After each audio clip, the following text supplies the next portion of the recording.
नमस्कार दोस्तों, स्वागत है आपका कोर ऑफ बुक्स पर, जहां हम किताबों से प्रेरित कहानियों के साथ आपकी जिंदगी को और बेहतर बनाने की कोशिश करते हैं। मैं हूं रोहन और आज हम लेकर आए हैं एक ऐसी कहानी जो आपके मन की परेशानियों को समझने और उनसे निपटने के तरीके पर आधारित है। ये कहानी है अमन की, जो अपनी एंजाइटी और मानसिक तनाव से जूझते हुए शांति और आत्मविश्वास की ओर कदम बढ़ाता है। इस कहानी में आपको मिलेगी मेरेडिथ अर्थुर की किताब get out of my head से प्रेरणा, जो हमें अपने विचारों और भावनाओं को समझने और उनसे मुक्त होने का तरीका सिखाती है। लेकिन उससे पहले आप सभी से एक छोटी सी गुजारिश है। आप लोग हमारे वीडियो देखते देखते खो जाते हैं और चैनल को सब्सक्राइब करना भूल जाते हैं। तो अगर आपको हमारी ये कहानी पसंद आई हो तो इसे लाइक और कमेंट जरूर करें, साथ ही अपने दोस्तों के साथ शेयर भी करें। बुक का लिंक डिस्क्रिप्शन में दिया गया है। तो चलिए इस यात्रा पर साथ चलते हैं और जानते हैं कि कैसे अमन ने अपनी जिंदगी को बदलने की शुरुआत की। Chapter 1, the struggle begins. Aman की सुबह हमेशा एक जैसी होती थी। फोन का अलार्म बजता और हर बार वो उसे स्नूज कर देता, क्योंकि उसे लगता कि वो थोड़ी और देर सोकर ताजगी महसूस करेगा। फिर वो जल्दी जल्दी उठता, खुद को तैयार करता और सोचता, क्या मैं सही कर रहा हूं? क्या मेरी जिंदगी सही दिशा में जा रही है? ऑफिस में अमन की जिम्मेदारी थी एक प्रोजेक्ट मैनेजर के रूप में टीम को लीड करना और डेडलाइंस को मैनेज करना। वो बहुत मेहनत करता था, लेकिन फिर भी उसे लगता था कि हर छोटी गलती पर उसे बहुत ज्यादा सोचने की आदत थी। अगर किसी ने उसे कहा, तुम थोड़ा स्ट्रेस में लग रहे हो, तो वो पूरी रात यही सोचता रहता कि कहीं वह अपने काम में ठीक से नहीं लग रहा या कुछ गलत तो नहीं कर रहा। यह परेशानी सिर्फ ऑफिस तक ही सीमित नहीं थी। अमन के पर्सनल लाइफ में भी ओवरथिंकिंग का असर था। दोस्तों के साथ किसी हैंगआउट के दौरान अगर किसी ने उसकी कॉल का रिप्लाई नहीं किया तो अमन को हमेशा यही लगता, क्या मैंने कुछ गलत कह दिया? मेरेडिथ अर्थुर की किताब get out of my head में एक महत्वपूर्ण कोट है जो अमन की स्थिति को बहुत अच्छे से बयान करता है। Anxiety thrives on small unseen fears, growing stronger the more you feed them। अमन ने महसूस किया कि उसकी एंजाइटी और ओवरथिंकिंग छोटे छोटे फेयर्स से बढ़ रही थी, जिन्हें वो बिना वजह बड़े बना देता था। इसने उसे मानसिक थकावट और बेचैनी की स्थिति में डाल दिया था। वो हर छोटी घटना को बहुत बड़ा बना देता और यही उसे परेशान करता था। रात को सोते वक्त उसका दिमाग कभी शांत नहीं होता था। उसने महसूस किया कि उसका सिर हल्का दर्द कर रहा था, जो उसे हमेशा महसूस होता था, लेकिन उसने इसे नजरअंदाज किया था। उस रात उसने सोचा, शायद ये सब मेरी सोच की वजह से हो रहा है। मुझे अपनी एंजाइटी पर काम करना चाहिए। Chapter 2, understanding anxiety. अमन ने महसूस किया कि उसकी एंजाइटी धीरे धीरे उसकी जिंदगी को कंट्रोल कर रही थी। दिन में जो भी छोटी सी चीज होती, वो उसे अपनी चिंता का कारण बना लेता था। ऑफिस में काम करते हुए अगर कोई कोलीग ने कैजुअली कहा, तुम थोड़े स्ट्रेस लग रहे हो, तो वो पूरी रात यही सोचता रहता कि कहीं वो सही से परफॉर्म नहीं कर पा रहा है। अमन के दिमाग में वही थॉट्स बार बार घूमते रहते थे। क्या मैं सही कर रहा हूं? क्या लोग मेरे बारे में गलत सोच रहे हैं? क्या मुझे ज्यादा मेहनत करनी चाहिए? वो सोचता रहता था कि कहीं उसका सेल्फ एस्टीम उसकी एंजाइटी के कारण तो नहीं प्रभावित हो रहा। मेरेडिथ अर्थुर ने अपनी किताब get out of my head में एक बहुत सही बात लिखी है। Anxiety feeds on the unknown and grows stronger the more we try to control things beyond our power। अमन ने ये क्वोट पढ़ा और समझा कि उसकी चिंता तब बढ़ती थी जब वो हर छोटी बात पर कंट्रोल करने की कोशिश करता था। उसे ये भी समझ में आया कि अगर वो चीजों को ज्यादा कंट्रोल करने की कोशिश करेगा तो उसकी एंजाइटी और बढ़ेगी। एक दिन जब अमन ऑफिस से घर लौट रहा था तो उसने महसूस किया कि उसके दिमाग में एक ही सवाल बार बार घूम रहा था, क्या मुझे अपनी जिंदगी को थोड़ा आसान बनाना चाहिए? इस सवाल ने उसे झकझोर दिया। उसने सोचा कि शायद वह अपनी ओवरथिंकिंग को खुद ही बड़ा बना रहा है। वो उसी दिन किताब से कुछ और कोट्स पढ़ता है और उसे ये समझ में आता है कि वो अपनी सोच को बदलकर अपनी जिंदगी में बदलाव ला सकता है। मेरेडिथ अर्थुर ने एक और महत्वपूर्ण बात लिखी है, you are not your thoughts, your thoughts are just a part of you, not the whole of you. ये कोट अमन के लिए एक रेवलेशन था। उसने सोचा, अगर मेरे थॉट्स सिर्फ एक हिस्सा है तो मुझे उन्हें इतना महत्व नहीं देना चाहिए। अमन ने फैसला किया कि वो अपनी सोच को समझेगा और धीरे धीरे अपनी एंजाइटी को कम करने के तरीकों को अपनाएगा। उसने किताब में दी गई प्रैक्टिकल टिप्स और एक्सरसाइजेस पर काम करना शुरू किया, जैसे कि डेली जर्नलिंग और माइंडफुली लिविंग। चैप्टर 3 मीटिंग दी गाइड। अमन ने अपनी सोच को बदलने की दिशा में पहला कदम उठाया था, लेकिन ये आसान नहीं था। वो हर दिन अपनी जिंदगी में छोटे छोटे बदलाव करने की कोशिश कर रहा था, लेकिन कभी कभी उसका मन फिर से पुराने पैटर्न्स में फंस जाता था। एक दिन ऑफिस में लंच ब्रेक के दौरान उसकी मुलाकात एक पुराने दोस्त दीपक से हुई, जिसे अमन ने कुछ समय से नहीं देखा था। दीपक हमेशा शांत और कंपोज रहता था और उसकी जिंदगी में कोई बड़ी चिंता नहीं लगती थी। तुम आजकल बहुत बदल गए हो, अमन। क्या हो गया? दीपक ने मुस्कुराते हुए पूछा। अमन ने अपना दर्द जाहिर किया और बताया कि वो बहुत ज्यादा सोचता है और इसे लेकर परेशान है। दीपक ने उसे समझाया, अमन, एंजाइटी तब बढ़ती है जब तुम चीजों को उस रूप में देखते हो जो वे वास्तव में नहीं है। तुम हमेशा वर्स्ट के सिनारियो में क्यों सोचते हो? दीपक ने उसे एक टेक्निक दी जो उसने खुद पर अप्लाई की थी, just breathe and let go. Deepak ने बताया कि जब भी हम ओवरथिंक करते हैं तो हमारा माइंड एक लूप में फंस जाता है, और सबसे बड़ी बात यह है कि हम उसे कंट्रोल करने की कोशिश करते हैं, जो और भी ज्यादा एंजाइटी पैदा करता है। इसलिए सबसे पहले हमें अपना ध्यान अपनी श्वास पर केंद्रित करना चाहिए, ताकि हम अपने थॉट्स को थोड़ा शांत कर सके। मेरेडिथ अर्थुर ने get out of my head में एक बेहद अहम बात लिखी है, the more you focus on your breathing, the more you can control the storm inside your head. Deepak की बातें अमन के लिए एक रेवलेशन थी। उसे यह समझ में आया कि जब तक वो अपनी सोच पर ध्यान नहीं देगा, तब तक एंजाइटी उसे नियंत्रित करती रहेगी। अमन ने दीपक की सलाह को गंभीरता से लिया और अगले कुछ दिनों तक डेली ब्रीदिंग एक्सरसाइजेस करना शुरू किया। उसने नोटिस किया कि जब वो अपनी श्वास पर ध्यान केंद्रित करता तो उसके मन में चल रही अनगिनत थॉट्स थोड़ी देर के लिए शांत हो जाती थी। ये एक छोटा सा कदम था, लेकिन अमन को लगता था कि ये उसे कुछ राहत दे रहा है। उसे get out of my head से एक और कोट याद आया, you can't stop the waves but you can learn to surf. Aman ने यह कोट अपने जीवन में उतारने का फैसला किया।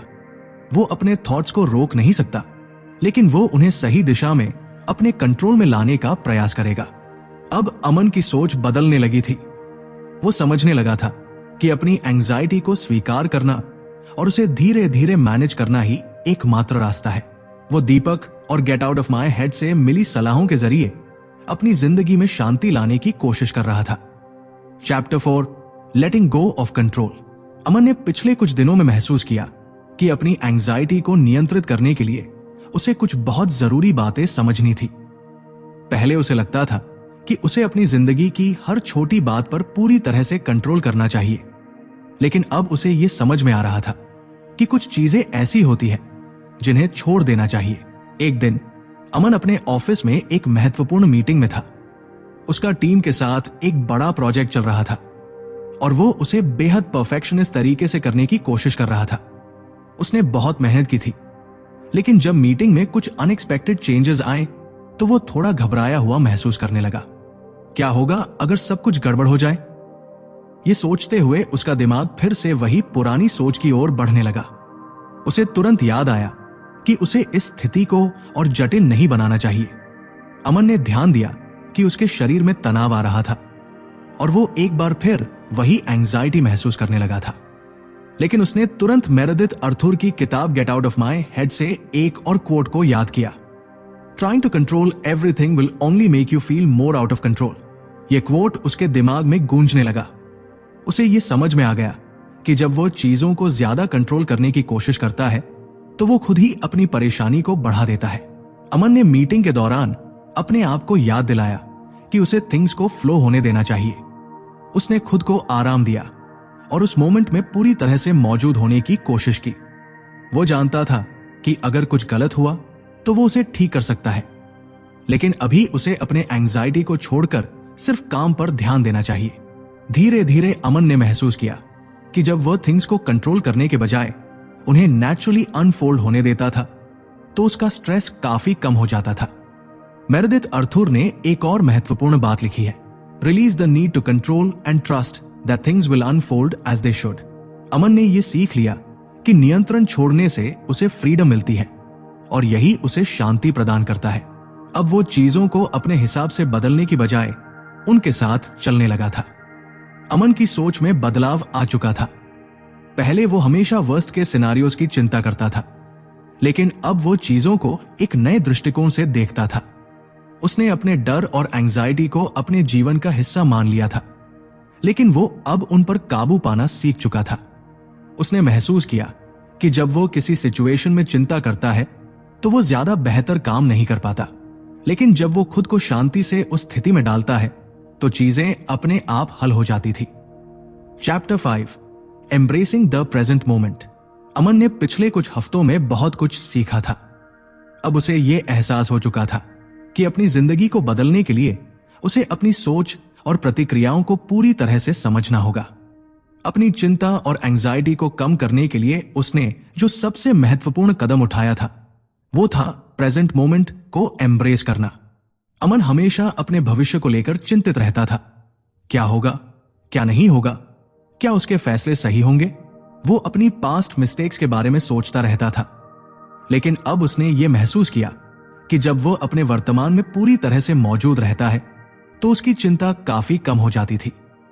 एक दिन अमन अपने काम में इतना व्यस्त था कि उसे एकदम से ख्याल आया, मैं अब तक कितनी देर से खुद को भविष्य की चिंता में खोए हुए देख रहा हूं। उसने अपनी एक छोटी सी सोच को बदलने की शुरुआत की। मैं अब इस पल में हूं। मेरेडिथ अर्थुर की किताब get out of my head से उसे एक और महत्वपूर्ण कोट याद आया, the present moment is the only moment we have, don't waste it worrying about what hasn't happened yet. यह कोट अमन के लिए एक आई ओपनर था। उसने खुद से पूछा, क्या मैं सच में इस पल में हूं या मैं किसी और जगह खो चुका हूं? उसे यह एहसास हुआ कि उसकी सोच बहुत बार उसे अपने वर्तमान से दूर ले जाती थी। अब उसने पूरी कोशिश की कि वो हर पल को जीने की कोशिश करे। अमन ने माइंडफुलनेस की प्रैक्टिस करना शुरू किया। वो छोटी छोटी बातों में ध्यान लगाने लगा। चाय पीते वक्त चाय के स्वाद को महसूस करना, ऑफिस में किसी से बात करते वक्त उसकी आवाज पर ध्यान देना। इन छोटी छोटी बातों ने उसे वर्तमान में जीने का तरीका सिखाया। मेरेडिथ अर्थुर ने एक और बेहतरीन बात कही थी, mindfulness isn't about stopping your thoughts but being aware of them without letting them control you. Aman ने यह सीखा कि माइंडफुलनेस का मतलब सिर्फ अपनी सोच को रोकना नहीं है, बल्कि उसे स्वीकार करना और फिर उसे बिना किसी जजमेंट के देखना है। इसने उसे अपने दिमाग के अंदर चल रही उथल पुथल को शांत करने का तरीका दिया। अब अमन की सोच बदल चुकी थी। वो चिंता के बजाय हर दिन के अनुभवों का आनंद लेने लगा था। धीरे धीरे उसने महसूस किया कि जैसे ही वो अपने वर्तमान पर ध्यान केंद्रित करता, उसकी एंजाइटी बहुत कम हो जाती थी। उसे लगा जैसे वो खुद को समझने लगा था और अब वो अपनी मानसिक शांति के लिए किसी और से ज्यादा जिम्मेदार था। अब उसने अपनी डेली हैबिट्स को इस प्रकार बदला कि वो हमेशा खुद को प्रेजेंट मोमेंट में जीने के लिए प्रेरित करता। Chapter 6, rewriting the story. Aman ने अपनी एंजाइटी को संभालने के कई तरीके सीखे थे, लेकिन एक चीज थी जो उसे हमेशा परेशान करती थी। वो खुद को हमेशा एक विक्टिम के रूप में देखता था। जब भी कुछ गलत होता, वो तुरंत सोचता, मैं क्यों, या ये मुझसे क्यों हो रहा है। वो खुद को कभी अपने हालात से ऊपर नहीं देख पाता था। लेकिन अब उसे ये एहसास हो रहा था कि उसकी सोच ही उसे अपनी मुश्किलों में फंसा रही थी। उसे समझ में आया कि अगर वो अपने साथ हो रही घटनाओं को एक विक्टिम माइंडसेट से देखेगा तो वो हमेशा एंजाइटी महसूस करेगा। मेरेडिथ अर्थुर ने अपनी किताब get out of my head में एक बहुत महत्वपूर्ण बात लिखी है, you are not the victim of your circumstances, you are the creator of your story. इस कोट ने अमन के दिल में एक गहरी छाप छोड़ी। अब उसे यह समझ में आया कि वो जो कहानी अपनी जिंदगी के बारे में सोचता है, वही उसे उसके अनुभवों के प्रति प्रतिक्रिया देने का तरीका तय करती है। अमन ने एक नया कदम उठाने का फैसला किया। वो अपनी सोच और कहानी को बदलने की कोशिश करेगा। उसने महसूस किया कि हर बार जब वो कोई नेगेटिव थॉट महसूस करता, वो उसे अपनी नई कहानी में बदलने की कोशिश करता। अगर वो किसी टफ सिचुएशन में था तो वो इसे एक चैलेंज की तरह देखता था। ना कि एक मुश्किल जिसे पार करना नामुमकिन हो। मेरेडिथ अर्थुर ने एक और कोट लिखा था, you don't have to control everything, you just have to reframe how you see it. Aman ने सीखा कि जिंदगी को देखने का तरीका बदलने से उसकी पूरी एनर्जी बदल जाती थी। वो अब नेगेटिव सिचुएशंस को अपने विकास के अवसर के रूप में देखने लगा था। अब अमन ने अपनी पहचान को भी बदलने की कोशिश की। पहले वो हमेशा खुद को किसी परिस्थिति का शिकार मानता था, लेकिन अब वो इसे अपनी स्ट्रेंथ के रूप में देखता था। उसे ये समझ में आया कि किसी भी सिचुएशन से बाहर निकलने की ताकत केवल उसी के पास है। वो अब किसी भी परिस्थिति में अपनी भूमिका को समझने लगा था। उसकी सोच में यह बदलाव आया कि मैं खुद को परेशान नहीं होने दूंगा, मैं हर परिस्थिति से बाहर निकल सकता हूं। अमन ने यह आदत बना ली थी कि वो रोज अपने सोचने के तरीके को बदलने का प्रयास करता था। अगर वो किसी सिचुएशन में फंसा हुआ महसूस करता तो वो उसे एक नई रोशनी में देखने की कोशिश करता। यह प्रक्रिया धीरे धीरे उसकी जिंदगी को बहुत सकारात्मक दिशा में ले आई। अब वो अपने जीवन को खुद के द्वारा लिखी जा रही कहानी की तरह देखता था और उसने तय किया था कि वह इसे अपने हिसाब से लिखा करेगा। Chapter 7, letting your emotions flow. Aman अब अपने जीवन में बहुत कुछ बदल चुका था। अपनी एंजाइटी से जूझते हुए उसने कई तकनीकें अपनाई थी, लेकिन अब वो एक और महत्वपूर्ण पहलू पर ध्यान दे रहा था, अपनी भावनाओं को समझना और उन्हें बहने देना। वो अक्सर अपनी इमोशंस को दबाने की कोशिश करता था, लेकिन अब उसे ये एहसास हुआ कि भावनाओं को दबाने से वो सिर्फ और ज्यादा तनाव महसूस करता था। उसे ये समझ में आ रहा था कि अपनी फीलिंग्स को समझने और उन्हें एक्सप्रेस करना जरूरी था, ताकि वो उन्हें अपने जीवन से बाहर निकाल सके। मेरेडिथ अर्थुर ने अपनी किताब get out of my head में लिखा है, feelings are meant to be felt, not avoided, let them flow through you. ये कोट अमन के लिए एक रेवलेशन जैसा था। उसने महसूस किया कि जब वो अपनी इमोशंस को रोकने की कोशिश करता था तो वो उन पर और ज्यादा कंट्रोल खो देता था। अब उसने फैसला किया कि वो अपनी फीलिंग्स को महसूस करेगा, उन्हें बिना जजमेंट के स्वीकार करेगा और फिर उन्हें जाने देगा। अमन ने अपनी इमोशंस को अब पूरी तरह से महसूस करना शुरू किया। वो किसी भी सिचुएशन में खुद से पूछता, मैं अभी क्या महसूस कर रहा हूं। पहले वो घबराहट, गुस्से या डर जैसे इमोशंस को छिपाता था, लेकिन अब वो उन्हें महसूस करता और स्वीकार करता था। एक दिन जब उसे ऑफिस में किसी प्रोजेक्ट पर निराशा महसूस हुई तो उसने अपने अंदर की गहरी भावनाओं को समझने की कोशिश की।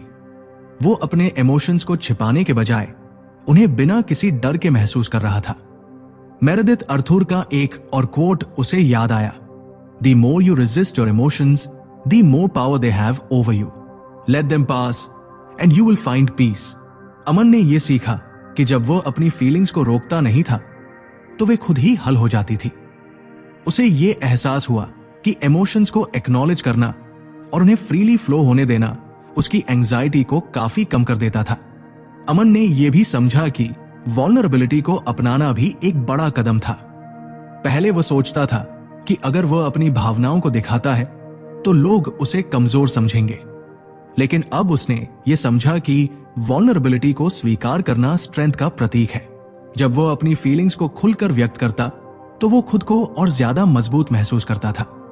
वो जानता था कि अगर वो अपने इमोशंस को दबाता नहीं है तो वो खुद को सही तरीके से जान पाएगा। अमन ने अपनी इमोशंस के साथ एक नया रिश्ता बना लिया था। वो अब अपनी फीलिंग्स को एक ऑब्स्टिकल की तरह नहीं देखता था, बल्कि वो उन्हें एक संदेश के रूप में देखता था जो उसे खुद को समझने में मदद करता था। वो अब एंजाइटी को भी एक तरह की सिग्नल के रूप में देखता था जो उसे यह बताता था कि कहीं ना कहीं वह अपनी जिंदगी में कुछ बदलने की दिशा में काम कर रहा है। चैप्टर 8, फाइंडिंग पीस इन लेटिंग गो। अमन ने अपनी यात्रा में बहुत सी बातें सीखी थी। वो अब जानता था कि अपनी एंजाइटी से जूझने के लिए उसे कई चीजें छोड़नी होंगी। ये एक आसान रास्ता नहीं था, लेकिन अमन ने इस बार पूरी तरह से तय किया था कि वो अपनी पुरानी आदतों, भय और उथल पुथल से छुटकारा पाएगा। वो अब समझने लगा था कि जो चीजें उसके नियंत्रण में नहीं है उन्हें छोड़ देना ही समझदारी है। अपनी मानसिक शांति पाने के लिए उसने सीखा था कि लेटिंग गो करना कितना जरूरी है। मेरेडिथ अर्थुर ने अपनी किताब get out of my head में एक महत्वपूर्ण कोट लिखा था, You don't have to carry the weight of the world on your shoulders. Let go of what you can't control. अमन ने इस कोट को अपनी जिंदगी का हिस्सा बना लिया था। अब वो खुद से ये सवाल करता था, क्या मुझे ये स्थिति नियंत्रित करनी है? क्या ये मेरी जिम्मेदारी है? और अगर उसका जवाब ना होता तो वो उस चीज को छोड़ देता। अमन के लिए ये कदम सबसे मुश्किल था। वो हमेशा अपनी जिंदगी को पूरी तरह से कंट्रोल करने की कोशिश करता था, लेकिन अब उसे समझ में आ रहा था कि ज्यादा कंट्रोल लेने से उसका एंजाइटी और बढ़ता था। उसने महसूस किया कि हर चीज को ठीक करने की कोशिश करने से वो अपने आप को और थका देता था। अमन ने धीरे धीरे ये स्वीकार करना शुरू किया कि हर चीज को बदलने की ताकत उसके पास नहीं है। वो अब अपने जीवन के कुछ हिस्सों को छोड़ने की कोशिश कर रहा था। उसकी जिंदगी में बहुत कुछ ऐसा था जिसे वो अब स्वीकार कर चुका था, जैसे कि कुछ रिश्ते, कुछ गलतियां और कुछ निर्णय। अमन ने यह समझा कि जब वो अपनी चिंता और तनाव से लड़ना बंद करता है और चीजों को जैसे है वैसे स्वीकार करता है, तो वो असल में अपने जीवन में एक नई स्वतंत्रता पाता है। मेरेडिथ अर्थुर ने एक और कोट में कहा था, freedom doesn't come from controlling everything, it comes from accepting what is. Aman ने इस विचार को पूरी तरह से अपनाया। अब वो अपनी जिंदगी में होने वाली हर घटना को एक अवसर के रूप में देखता था। अगर कुछ गलत होता तो वो उसे एक सीख मानता और आगे बढ़ता। अब अमन के मन में शांति थी। वो अपनी एंजाइटी को कभी कभी महसूस करता, लेकिन वो जानता था कि अब वो उसे संभालने के लिए तैयार था। उसने सीख लिया था कि खुद को शांति देने का सबसे बड़ा तरीका है लेटिंग गो। वो अब ये समझ चुका था कि एंजाइटी से लड़ने से ज्यादा महत्वपूर्ण है अपनी जिंदगी को हल्के और शांत दिमाग से जीना। हर दिन एक नई शुरुआत के जैसा था और अमन ने पूरी तरह से अपनी जिंदगी को शांति से जीने की दिशा में कदम बढ़ाया था। Chapter 9, the journey to inner peace. Aman की यात्रा एक लंबा सफर था। उसने एंजाइटी और तनाव से जूझते हुए खुद को फिर से ढूंढा। यह आसान नहीं था, लेकिन उसने कई महत्वपूर्ण बातें सीखी जो उसकी जिंदगी को बदलने में मददगार साबित हुई। शुरुआत में वह अपने भीतर की सोच और डर से जूझ रहा था, लेकिन जैसे जैसे उसने मेरेडिथ अर्थुर की किताब get out of my head को पढ़ा और उसके संदेशों को अपनाया, वो धीरे धीरे अपने भीतर की शक्ति को महसूस करने लगा।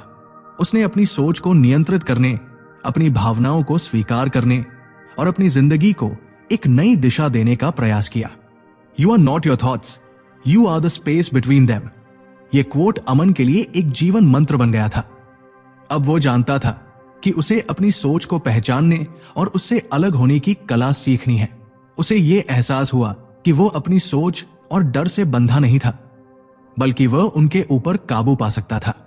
अमन ने महसूस किया कि उसकी जिंदगी में शांति और संतुलन लाने के लिए उसे उन चीजों को छोड़ना था जिन्हें वो नियंत्रित नहीं कर सकता था। उसने अपनी सोच को हल्का किया, अपनी एंजाइटी को स्वीकार किया और उसे बिना किसी डर के अनुभव किया। अमन अब एक मजबूत, शांत और आत्मविश्वास से भरा हुआ व्यक्ति बन चुका था। वो जानता था कि जिंदगी में हमेशा मुश्किलें आएंगी, लेकिन अब वो उनसे डरने के बजाय उन्हें एक अवसर की तरह देखता था। उसे ये समझ में आ चुका था कि सबसे बड़ा बदलाव अपने अंदर से शुरू होता है। मेरेडिथ अर्थुर की किताब के अंत में जो संदेश था वो अमन की जिंदगी का आदर्श बन गया। True peace comes from within, the key is to let go, trust yourself and live in the moment. Aman ने अब अपनी जिंदगी को पूरी तरह से जीने का फैसला किया। वो जानता था कि आत्मसंयम और समझदारी से ही वो अपने जीवन को सशक्त और शांत बना सकता है। उसने अपनी एंजाइटी को एक चुनौती के रूप में देखा और उसे पार करने के बाद एक नई शुरुआत की। अमन की कहानी हमें यह सिखाती है कि जिंदगी में चाहे कितनी भी मुश्किलें आए, अगर हम अपनी सोच और भावनाओं को समझने और स्वीकार करने की कला सीख लें, तो हम अपने डर से बाहर निकल सकते हैं और शांति की ओर बढ़ सकते हैं। तो दोस्तों, अमन की यात्रा यही खत्म होती है। उसने अपनी एंजाइटी और मानसिक संघर्षों को एक चुनौती के रूप में लिया और धीरे धीरे उन पर काबू पाया। उसने सीखा कि हमारी सोच और भावनाएं हमें नियंत्रित नहीं करती, बल्कि हम उन्हें समझकर उनसे बाहर निकल सकते हैं। मेरेडिथ अर्थुर की किताब get out of my head ने उसे यह सिखाया कि शांति भीतर से आती है और जब हम अपनी भावनाओं को समझते हैं तो हम अपने जीवन में संतुलन और सच्ची खुशी पा सकते हैं। अगर आपको यह कहानी पसंद आई हो तो कृपया इसे लाइक और शेयर करें और हमारे चैनल कोर ऑफ बुक्स को सब्सक्राइब करना न भूलें। साथ ही कमेंट में हमें बताएं कि आपको अमन की यात्रा से क्या सीखने को मिला। मैं हूं Rohan. Thanks for watching. Stay motivated and keep designing your life. Until next time, take care.